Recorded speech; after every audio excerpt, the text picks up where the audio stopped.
Okay, Constable Hill, 50 years of it. 50 years, yes. What sir. started this? It actually started back when I was in the 6th grade. We had a couple of folks from, at that time was Border Patrol, come by and do a kind of a career day at the school. I was in the 6th grade, and those folks were making $400 a month. And I said, man, if I could get a job that'd pay $400 a month, I'd be rich. Well, I graduated from high school in '66. I worked at TDC, correctional officer, in '67 at $383 a month. So I was almost there already. As soon as I got old enough to go to DPS Academy, I did that, which was October '68, and then graduated from that in January '69 and came here to Magnolia as a highway patrolman. Later named troopers and trooper twos, and I was a trooper two as high as I got. And then they formed this precinct in 1981. They appointed people to hold the offices the year of '82 while the elections were being held. And I approached Commissioner's Court about actually being appointed as a JP. I had two commissioners for me and two commissioners that weren't, and then the county judge broke the tie and gave it to Carolyn Cox, which is the best move he ever made, because I'd have made a horrible judge, but make a fair constable. So here we are 35 years later, and this has been my goal for the last several years. Wanted to make 50. It's just I know it's just a number, but it's something I've really looked forward to. How old are you now? I'm 69. Went to work when I was 19. I'm just following. What do you remember about start out 6th grade and then Palestine, all through high Texas. school still wanted to be? Well, I didn't think about it so much. From the 6th grade on up, I graduated and was, my buddy and I actually drove to Dallas and applied for Dallas PD that summer of '67. And he failed the test, and I passed it, and I wasn't going to go to work that far out of town by myself, so he and I drove back from Dallas to Huntsville and applied there. So who's that now? This was Lionel Johnson. Okay. He stayed 35 years as working in the correctional field. What was it with you pulled you out and decided to go DPS? That '67 was a time of change. The old was being replaced by a lot of new people, and so you had old supervisors and new supervisors, and they didn't always agree to the same things. That was back when inmates were actually building tenders. That is, they enforced the rules in the wings, and convict guard is basically what it was. And they were trying to change that, so the turnover on employees was just probably 25 or 30% per year. It was unbelievable how I promoted in 6 months. Made the CO2, was in charge of the kitchen, feeding 1,100 inmates and 200 guards, and I'd cook breakfast and lunch for those, and then I got off. I was working a 2 to noon shift, and that's the worst shift you can ever get into. You never get enough sleep, you never get enough to eat, you're always hungry. I put on weight like it was going out of style. We were stationed at Ramsey Unit down near Angleton, and so as soon as I got old enough to make highway patrol, my older brother and I joined highway patrol and went through D School '68. TDC, you said they were changing the guard a little bit. Building tenders, they've changed it. William Wayne Justice changed the world on that one. Yes, sir. William Wayne Justice we were just beginning to hear the rulings coming out of his area. It totally changed the way Texas operated its correctional institutions statewide. They were, at the time I worked there, they were able to feed an inmate for less than $1.50 a day. They grew their own vegetables, they grew their own meat, I had a shoe repair shop in the kitchen where I worked, and issued them knives and other instruments to work with to process the vegetables and to work on those old shoes. And it has changed tremendously as I see and talk to people now, the change is just altogether. I never had to put my hands on physically try to take down an inmate. The inmate. Basically, back then, the building tenders took care of Building all tenders took care of all of that, and if you messed up, the building tender would clean your plow. Even had solitaire back in the day, and solitaire was a probably 8 by 10, 6 by 10 maybe, concrete room with a concrete bed, stainless steel sink. It was hot in the summer and cold in the winter. They had no air conditioning of any type, and it was dark. And if solitaire got full, they could put 2 or 3 in that one tank. I mean that one cell. So it really was a punishment. Bread and water. They were fed bread and water, and every third day they got a full meal, and it was uncomfortable to say the least. And it was a lot different now. Basically, then you didn't have guards getting hurt either. No, sir. Like I say, I never had to put my hands on an inmate. I worked there 14 months and never had to touch one. Now they're wearing handcuffs and doing all kinds of things that I never had to do. Never had to take a prisoner out of a cell. If I wanted a prisoner, I asked the building tender, and he'd bring him to me. And he was respectful while he was there too, or the building tender. I've seen him administer some physical admonitions. Basically, the fights weren't there or anything else either. No, the building tender took care of the fights. He would challenge anybody that came in his wing. We had one old boy in particular. He would challenge them when they came in, and let them try him on. And he hurt many of them, but he had no more trouble after that. It was a one-time deal with him. Pretty good sized guy. No, not size wasn't it. He was just mean as a junkyard dog. What about then going up DPS? Tell me about the Academy of DPS. Oh, the academy was great. We called, or the state called 89 people to come down and partake of our academy. 82 of them actually made opening day, and of those, 39 graduated. They were leaving pretty quickly. We would work out at 5 o'clock in the morning, physical activity for an hour, eat, go to class all day long, and about 4 that afternoon we had another physical training session, hour and a half. Then we'd eat dinner and have night classes until about between 8 and 10. And if you were really, really interested, that is, running slow at the back of the pack, they'd let you come out and work after everybody else went home, work out another hour physical training. They call that the Superstars, and I was a member of that for about 3 or 4 weeks. It was not easy. We had a Marine, ex-Marine. He had just come out, and he said that was actually tougher than the boot camp that he went through. And I can believe it. I didn't have enough money to come home. I was riding down there with my buddy from Palestine, and my brother wouldn't loan me his car to go home, so I was kind of stuck Monday through Friday, and by Sunday I decided, well, I can make one more week of it. So we made it through 18 weeks at that time, and never did. I can't ever say I enjoyed it because it was tough, but it was a good learning process, real good learning process. Basically, back then, did you the college 2 years college back then or not needed? No, sir. He needed a high school education. And that's what I had. Like I say, I graduated in '66, went to work in '67, DPS in '68 then. So with a high school education, and I've never pursued a higher education. I've got some officers that work for me that have a master's degree and others, and I find that's good, but I find that the best officers are made from folks who have got good common sense and people skills. I don't think a master's of education necessarily makes you a good officer. Now you hit the streets around Magnolia, Montgomery County? Yes, sir. Right here in Magnolia. I tell the story that my sergeant gave me directions to my partner's house. He said, go down and cross the river bridge and turn right on 1488. Go till you run out of the trees. Take the next left and your partner's house will be on the right. And that was the directions to 149 Spur, the Rock House on 149 Spur. That I don't think that was the directions would work again today. And you could drive from here to Conroe in 15 minutes.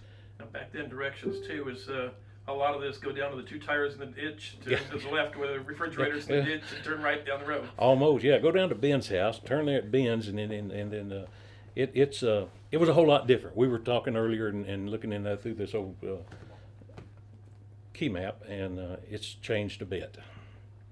What do you remember most about working in Magnolia? Some of the different sayings that you had over the years. Well, we first we were country. This was a 1A high school when I came here. They graduated. I want to say they graduated 69 people in 1969, and then in 1970, Judge Hamilton graduated here from Magnolia High School. So I've known Judge Hamilton and her family forever.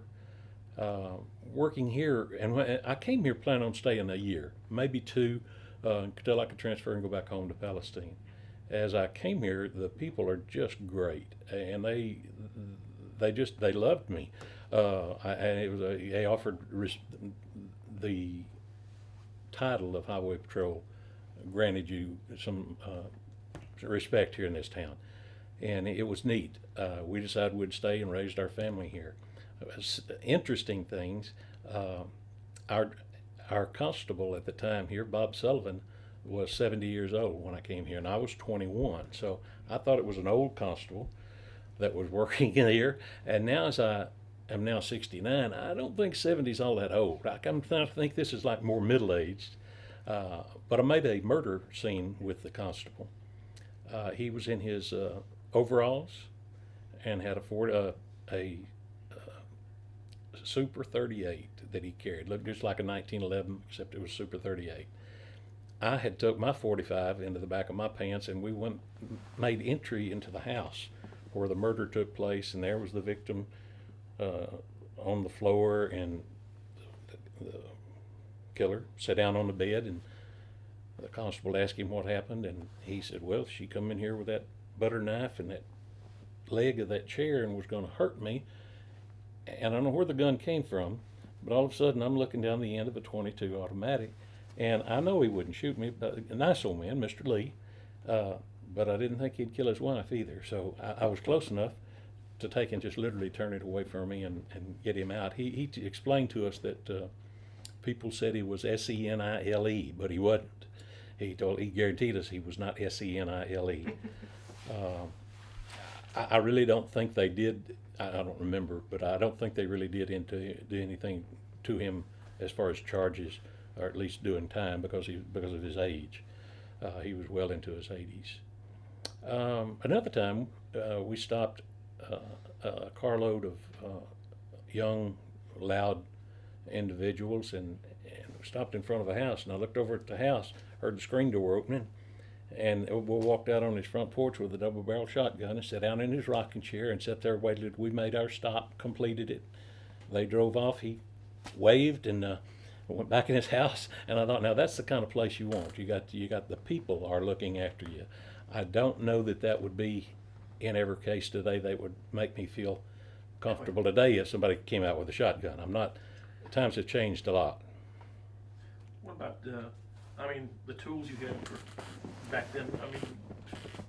Investigative tools and everything else. You worked a lot of accidents up here. A lot of accidents. A lot of auto trees and up here. An awful lot of them, trees and animals. And our basic equipment was a box of railroad fuses and a bright flashlight. That was about the extent of our equipment. Worked my first fatality when I was still really a rookie, I guess you could say. And now I saw on another scene out here the other day, I saw 15 highway patrol, which was more than we had in all of Montgomery County at the time. It took 15 of them to work a wreck that wasn't even a fatality, and I worked that fatality by myself. In the beginning, there was no cameras. You didn't have tapes in the beginning. Absolutely, had nothing. Had an old radio that was run by dynamometer or dynamo something. Basically, a car starter that spun the thing to generate the enough electricity to do it. And if you keyed it up over 3 times without your motor running, third time better be calling a wrecker, because you weren't going to be able to crank after that. No cell phones, no handheld radios, no anything. The jail, and in fact the whole county, shut down at midnight. If we arrested somebody, which we often did after midnight, we would have to call blind to Conroe PD, hoping that they would hear us. They monitored us but could not talk to us. So we'd call them blind, and they'd call across and wake up Mr. Bigby, who was the jailer. And if Mr. Bigby wanted to get up, he'd get up and meet us and help us with the paperwork. If not, he'd just put the keys on the elevator, and we'd bring the gentleman up or the ladies up and put them into, fill out all the paperwork and put them into cell. So this is when the courthouse basically was the jail. High top five. floor of the. High five, yes, sir. And I didn't even know it was segregated until I put the black man into the white drunk tank and caused a little bit of a riot one night. I got a call at 4 in the morning telling me not to do that anymore. It was, you knew everybody. I knew the constable, Bob Sullivan. If you ask him about, well, where about old Jonathan over there? Where does he live? Well, he could tell you who Jonathan's mother and daddy were, what kind of cars they drove, where they worked, when time they'd be home. He knew everything about locating his people in his area, and he took care of the people in his area. You help. A backup was a minimum 30 minutes away, if you had a chance to make the phone call. So we learned to take care of things ourselves. And back then, I think record drivers were backup deputies. Record drivers were our best friends out there at night. I mean, they monitored and would respond to calls with us. They were honest and dependable. I had one. I stopped a armed robbery suspect, and the first person to back me up was a record driver. He took the shotgun out of the car and stood by with me until we had a backup unit there to help us. So yeah, record drivers were a great part of our system. They had radios, and we could talk to them, and they could talk to us. That was good. Ambulance service was it's a hit and miss. I've waited as much as 30 minutes for a wrecker to arrive on a serious injury accident. I've seen the local ambulance gas up before he made a run, an emergency run. And again, the changes are just unbelievable. There were 7 deputy sheriffs in all of Montgomery County. Population of Montgomery County was probably 40,000. There were 8 constable precincts, so there were 8 constables, 7 deputy sheriffs, and that was the extent of law enforcement. The 7 deputies were resident deputies. They didn't call Conroe to get a deputy to come out. They called the deputy, or went by his house, or contacted him like that. Again, no cell phones, no handheld radios. That was even before beepers. And when we did get beepers, they would just text their number, and we would then go try to find a phone that would get us so we could call them back. Remember, a local real estate agent here in town, Travis Whitaker, gave us the key to his office. When we first came here, if we had a fatal accident, we had to call DPS Houston and give them all the details on the phone so they could ask us whatever they wanted to.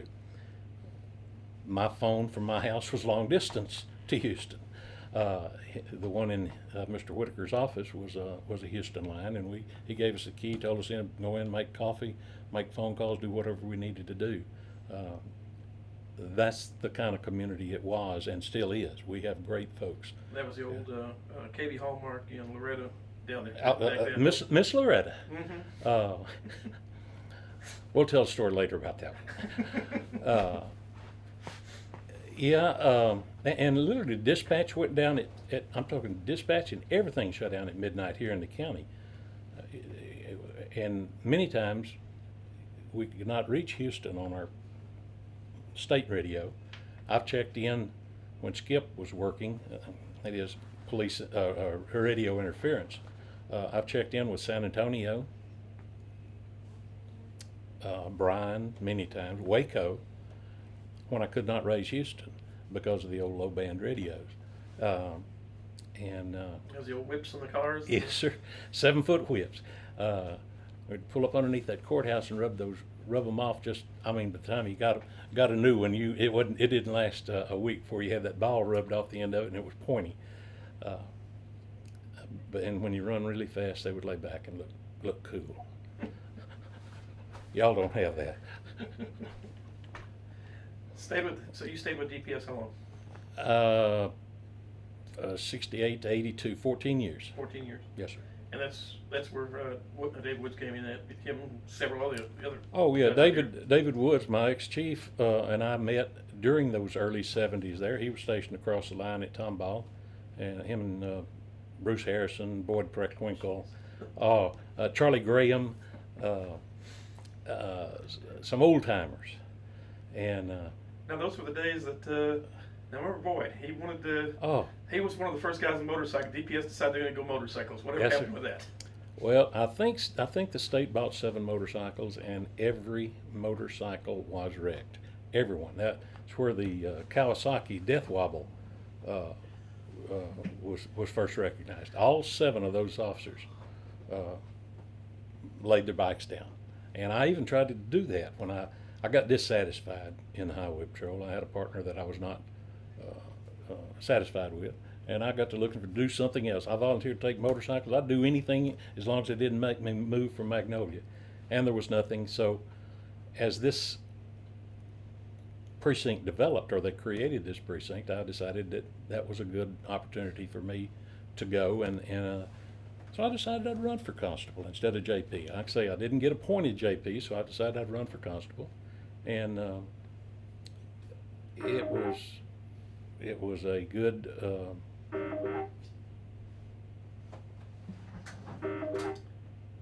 Now what about, you started that there, tell me about Magnolia back then. I mean, it was small, it was very small. Yeah, Magnolia had just incorporated in 1968, and knew the mayor, the councilman, everything. We did not have a sewer system in Magnolia until the early 70s. The constable's wife was very active in getting the sewer system put into Magnolia.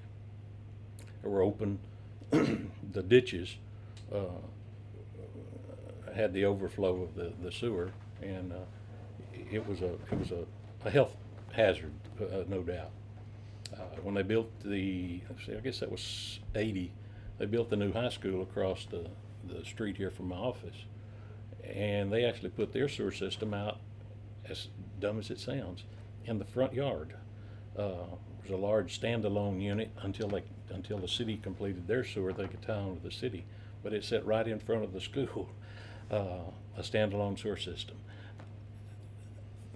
I don't think people really realize how much we've changed. The Miranda rights that everybody reads, and everybody's got a card in their pocket, or they've memorized them. On every arrest, they were able to run the Miranda warning down verbatim. And that case was decided, say 66, maybe 67.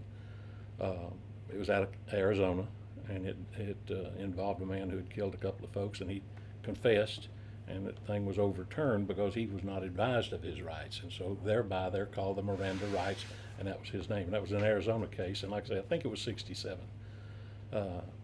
Before then, and in fact, unless I was going to take a statement from a person, I didn't.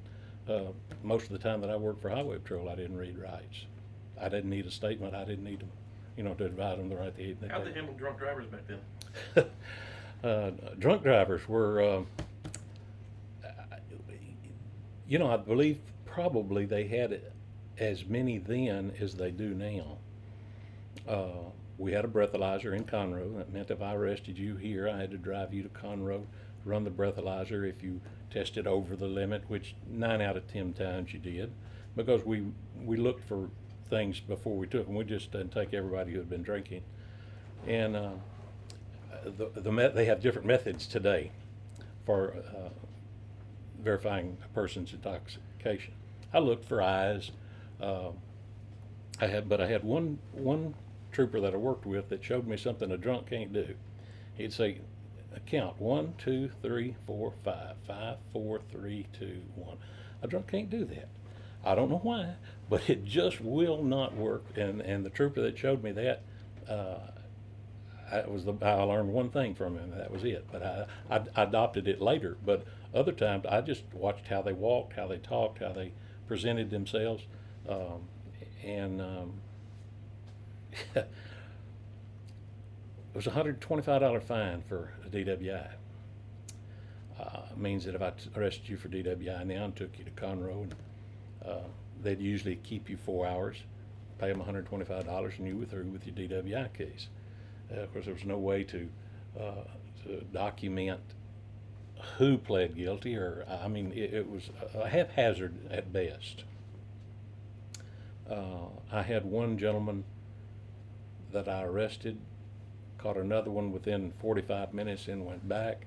They had released my DWI, the first one that I had, and I knew he was still drunk because he tested well over the limit.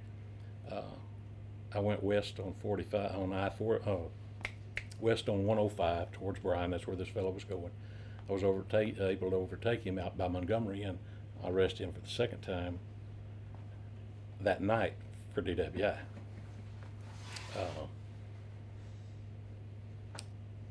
I worked with a great, and you knew him, Dan Dogay.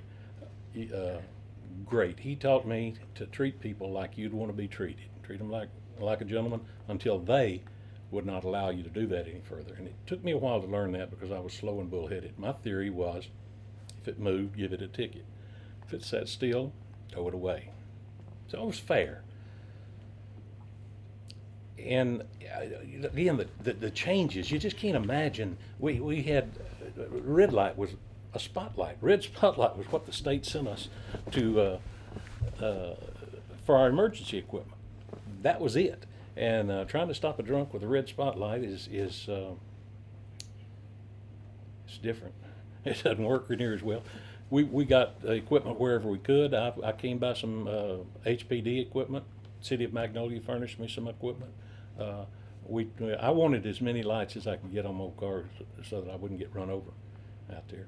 But Dan Dogay was fun to work with. I've told the story a million times. He and I were up in the National Forest, early 70s. I was driving, found a car parked in the ditch, abandoned, and as I approached the vehicle and shined my light over into the car, he shot his .357 Magnum. Yes, there wasn't anybody within 20 miles of us, but that will make your feet move. Your body may not follow, but it sure make your feet move trying to find a place to get out. And of course, he had to tell everybody about that. All he could do, he pulled tricks, and we had a good time. It was fun. Literally, it was fun back there. It was like a bunch of kids being able out there to get out and have a good time and do things they enjoyed, which we enjoyed putting people in jail and writing tickets and very few pursuits back then. Well, I won't say that. You probably, I'm gonna guess, you'd have one a week. It might not last very long, but they would try. And the old patrol cars, the first patrol cars we had in the late 60s, early 70s, you wasn't going to outrun them. They'd run, I hesitate to say how fast, over 100.5. And the doors would rattle a little bit when you're running that fast. And these roads were 2-lane out here at that time. So it was extremely dangerous. We wanted to get on them quick and get them stopped quick. And you had to do that by yourself because, again, your backup was 30 minutes away. Learn to do a lot of things by yourself. In fact, I worked a full year here in Magnolia with no partner. Worked by myself every shift. And they're doing that now all the time. I don't know that I agree with their philosophy. I think we were a lot safer back in those days, but working by yourself will make you careful. You learn real quick.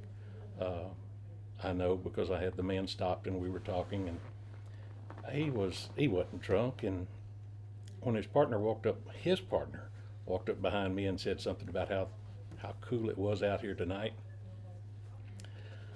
I learned that you got to watch all the way around you, 360 degrees around you. I mean, that man walked up to within a foot of back of me before he said anything, and he scared me. That's no doubt about it. He scared me. But you learn. I also had brothers in highway patrol. That was the one of I mentioned my older brother went through academy with me. He stayed 10 years. He worked 69 to 79 and then went to work for an oil company, as a lot of people did in that day and age when gas was high and highway patrol pay was low. When you left highway patrol, what were they paying? About $12,000-15,000 a year, which the Now, constables. was that for Trooper 2 or? That was for Trooper 2, yes, sir. The constable's job at that time paid about the same. It wasn't a great deal of change. And my constable's office consisted of me and a chief deputy and a clerk. We've now grown to 24 deputies, 2 clerks, and we furnish, out of that, we furnish 8 to the school. Magnolia ISD has been real good about having officers in the school. We've been in these schools over 20 years now. And during that time, I hate to brag, knock on wood, we've not had a shooting. Now, we've taken some guns, a few off the folks at school. We've had 1 stabbing. And so I think we're meeting trying to take care of our kiddos. Magnolia ISD has been real good about that. You didn't have the problems with the kids back then either, though. Oh, in the 70s we had no problems with kids. They were kids. They would have beer parties, and we'd raid a few of them, and it was not the crime rate was not as high. The first time I ever saw marijuana in my life, I arrested the young man. That's how a sheltered life I lived in Palestine, Texas. Never saw marijuana until I became a highway patrolman and caught my first subject with it. Now, how many arrests was it compared to broadcasting? Because that used to be the old broadcast stuff. Say it again? Taking them in, the old broadcast, catch them with the marijuana, just broadcast a little bit. We've done that when we were first. Marijuana used to carry 2 to 10 for a usable amount of marijuana was 2 to 10 years. So, folks didn't mess with it a whole lot, or at least they hid it real good. And then when, of course, the legislature decided that it was not good to punish people for having a little marijuana, so they let them reduced it to misdemeanors and stuff, and the use went sky high. And I think it's a gateway drug, open the door to others, and they'll probably make it legal one day before I die. I don't think they'll do it before I leave office, but before I die. What about this area growing? I mean, we live one area down the road, Hazy Hollow. That used to be the Hazy Hollow was a beautiful place. I remember when Rickett and Dean were making those roads down there, and beautiful, hilly, good looking country. And our game warden lived in there, had some good folk. There are some good folks in there, good folks. But it seemed to have been a magnet for drugs. Our guys told me the other day, my deputy said that at this time we had over 50 folks from the Hollow in Montgomery County Jail right now for various drug offenses. That's tremendous. I said we graduated 69 here the first year I lived here. We now have 2 5A high schools, and we'll be building another one within the next few years. The growth is just unbelievable. We've had as high as 10% growth in our schools per year. When did the growth seem to pick up? Well, it hit us mid-70s. In fact, the junior high that's right across the street here we opened that in 79 or 80 as our new high school. It's now being used as a junior high, and we've got 2 other new high schools. 12, I don't know, we graduated probably 500, 600 people last year at each school. So yeah, unbelievable. The growth, we weren't able to build the schools. I served on the school board from 79 to 82, and we weren't able to build schools fast enough to get them full. My daughter went to school in a bus barn where the transportation building is now. And for walls, they had sheets hanging inside this metal building, and the temperatures were, they couldn't get them up to proper temperature. But we were growing so fast that they just literally could not keep up with the growth. Let me stop there for a second. Gladly. Would like a copy of this. Okay, on the growth of Magnolia, you said about mid-70s. Yeah, it took off, and then but it failed in the 80s. In fact, the year that I ran for Constable, 82, oil prices went to pot. Local Ken Rig out here dropped off. Their employment just dropped off. Everything, and that kind of stuttered a little while with our enrollment. But I don't know that it's ever been a flat growth. It's just been growing ever since I got here. I know what 76 Renaissance started bringing some traffic through here. Woo! That keeps our roads locked up on weekends over here during the months of October and November.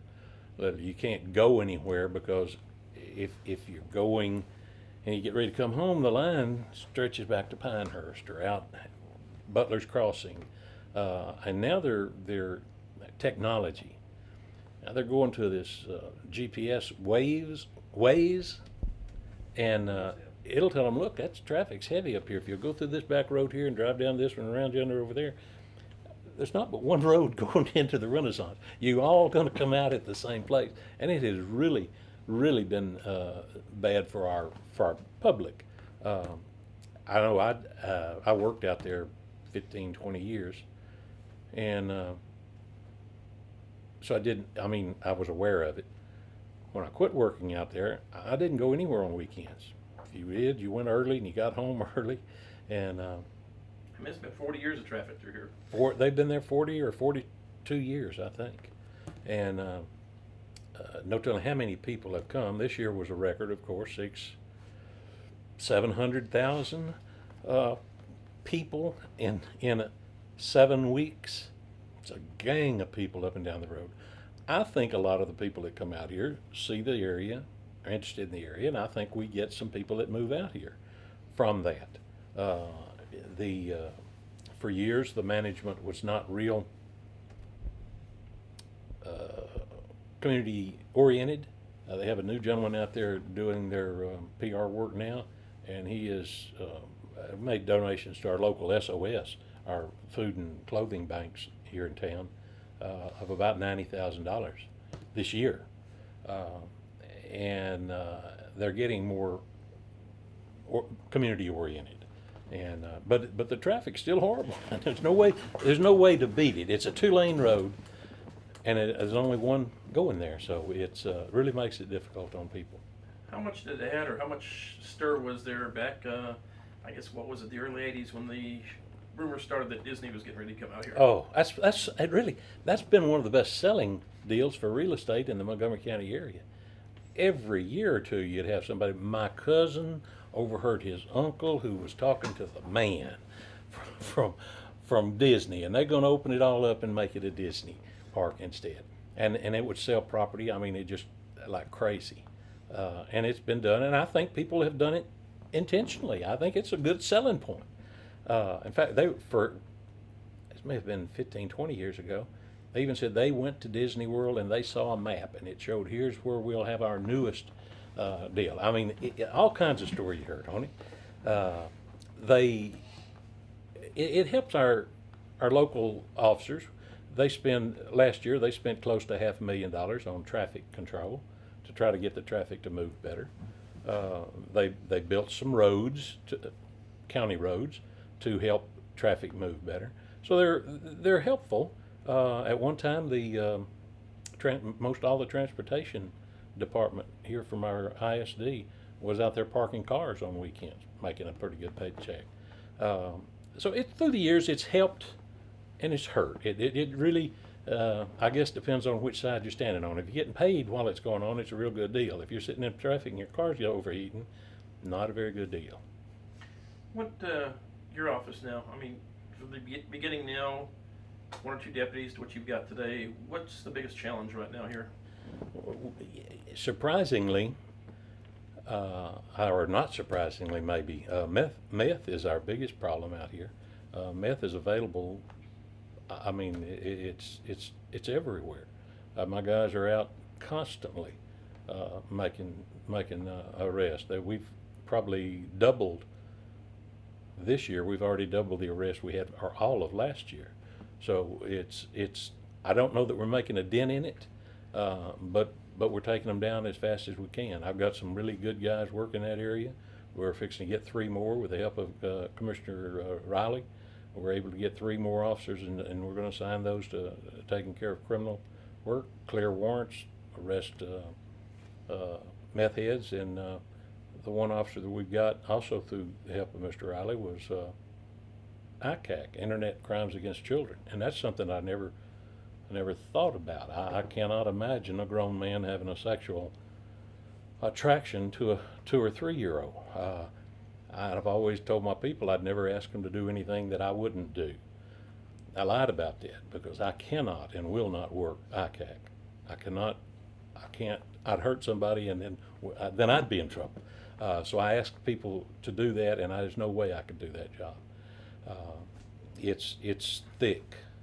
But drugs right now are I guess is our biggest thing, and the reason one of the reasons they're doing drugs is or one of the results of them doing drugs is other crimes, car break-ins, burglaries, armed robberies, and so it's I think we're making an impact here like we never have. It's really picked up in the last 2 to 3 years.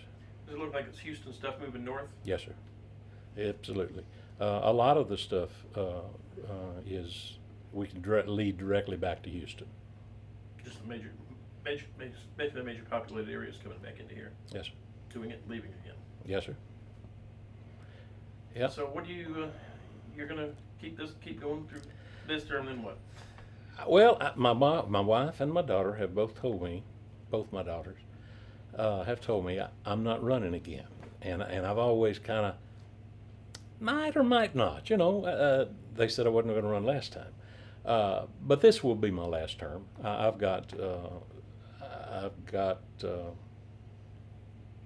accomplished goals that I've set for myself in life, and so and I'm at a point where it's time to enjoy life.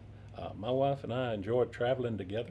Our goal is to make all 50 states. We're up above 40 now, so we'll finish up this year or next. And I'm ready to look for another goal. Looking, I don't know what's out there, but I'll be looking for other things to focus on. Just pick up the pole or pick up the rifle hunting season, huh? I could see fishing in my future. I can see it out there. I might do a little hunting too. What about the growth? I mean, around the constable's office that you've seen, the guys coming in, basically the tools you've got now compared to what you started with that they've got to work with. It's unbelievable, the tools. When you look at in our schools, we started out with 1. We're up to 8 now. The school even has a drug dog for that works within the schools. We have people, again, the ones that were assigned. I was talking about the ICAC assignments. That's a big need right now. I think old people like me. I'm a dinosaur. Computers are a little foreign to me, but the kiddos are into that stuff, and the danger, it's like playing with fire for them. I can't emphasize enough how important it is that we understand what our children are looking at and what they're doing. We need to monitor what our children and grandchildren are looking at.